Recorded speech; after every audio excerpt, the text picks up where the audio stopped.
Bitch, I'm a bird. Bitch, I'm a bird. I don't say yo, I just say, bitch, I'm a bird. Bitch, I'm a bird. Bitch, I'm a bird. Bitch, I'm a bird. Go. Welcome back, Guardians, to another edition of Bird Up Discusses the Destiny Lore. Bird Up, the ultimate bird, the birdlock, the bird warlock. Let's get right into it, shall we? Today, we will be going through a secret lore book. That's right, secret. Something the majority of players will not come across because, honestly, it's kind of a pain to unlock this story. Your friend, Micah Abram. Letter 7. Dear Traveler, it's been so long since I talked to you. I had to reread my last letter to remember what I wrote. We've been here almost 3 months now. Everyone is tired, especially Dad. He's been so busy with his patients that he even called off family dinners. I make my own breakfast now, though sometimes I wake up so late I skip it. Remember that dream I told you about? I still haven't figured out the message, and I've been having it every single night. It always starts the same. I'm an exo, standing in the middle of a frozen lake under a black sky and a white moon. For some reason, I start jumping, up and down, over and over. Each time, I go a little higher and land a little harder. Sometimes, I worry the ice might break, but then I hear a whisper, saying, I'll be okay, even if it does. I won't let you die here before the interesting part. Or maybe I should whisper that part.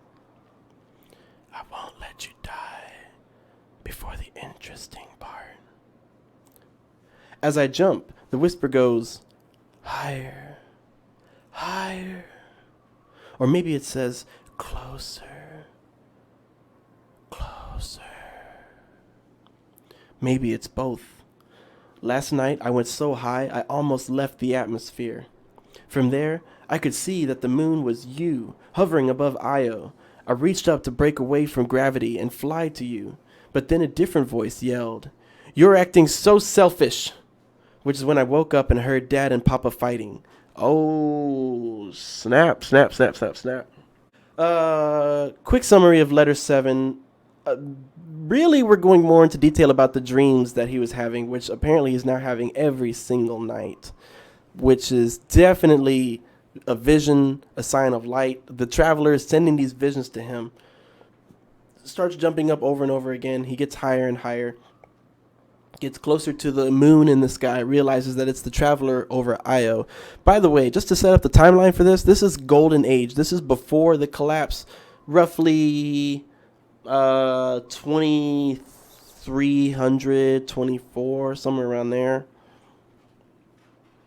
The traveler just came to our solar system, is starting to colonize planets, is starting to spread its abilities. Humans are living 300 years, no problem.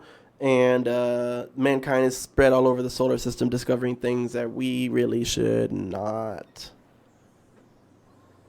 Has this dream, jumps higher and higher, and yet there are whispers coming from beneath the ice that seem to be encouraging this trying to escape Europa to become closer to the traveler. Let's see what the next chapter has for us. Letter 8. I woke up from my jumping dream to hear Papa yelling, You're so selfish. And then Dad telling him to keep his voice down, even whispering. I could still hear Dad say he wasn't selfish. The project was just too dangerous. Not to mention useless. If Clovis wants stable and functioning soldiers, he shouldn't have put them through trauma in the first place. Papa said that the point wasn't to avoid trauma, but to prepare for it.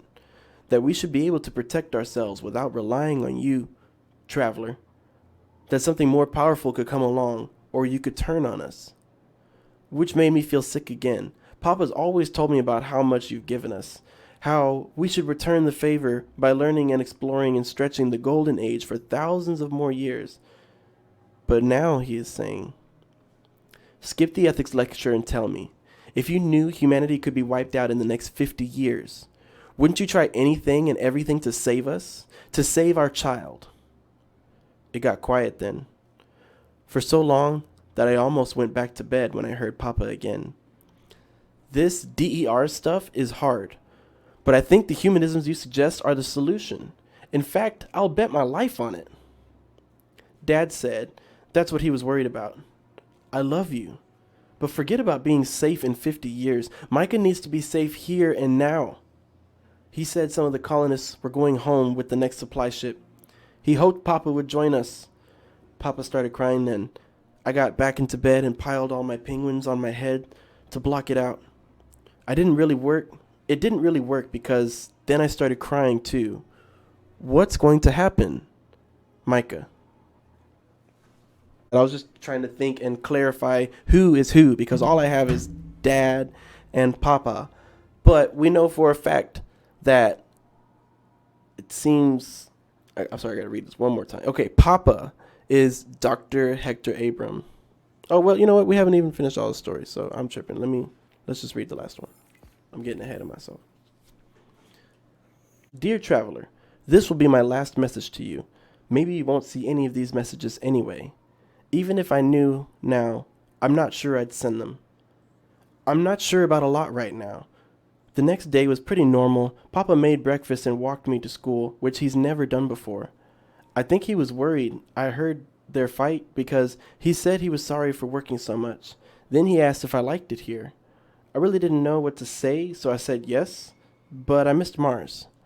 I think that still made him sad because he said he was sorry again and said he'd spend less time at work. Dad's been working even more. At first, I thought that meant he'd changed his mind about leaving, but now I haven't seen him for a whole week and my stomach won't stop hurting. What has stopped is the dream. 2 nights ago, I finally broke away from Europa's gravity. As I floated to you, the whisper followed. Are you sure you know what you think you know?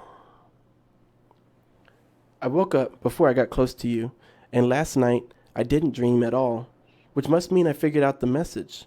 But all I have are these words stuck in my head. Are you sure you know what you think you know? This morning, Papa told me Dad's been sleeping at the factory because he's so busy. But soon he'll get a break. And then we'll spend the whole day together as a family. I'm not sure, but I think he's lying. Tomorrow, the supply ship leaves for Mars and I want to go. So I've packed my bag, and once Papa goes to sleep, I'm going to put on my snowsuit and go out to find Dad. I don't care if I run into a whole army of exos. Maybe I'll take Mihalova out of the bag and carry her for extra support. It's probably dumb, but I don't really know what else to do. Goodbye, Micah. Dang, Micah, that's cray-cray. That's crazy, fool. So, what this story is trying to tell us with Micah's dreams is that Micah is a contender to be the next speaker. It's a well-known fact that speakers as children have dreams that they cannot explain. They tend to have headaches. They tend to have ghosts following them around, which explains Micah exactly. And these dreams that he's having of him reaching out from Europa to the traveler, and yet there are whispers creeping up behind him. What exactly is that all about? Very interesting, very interesting.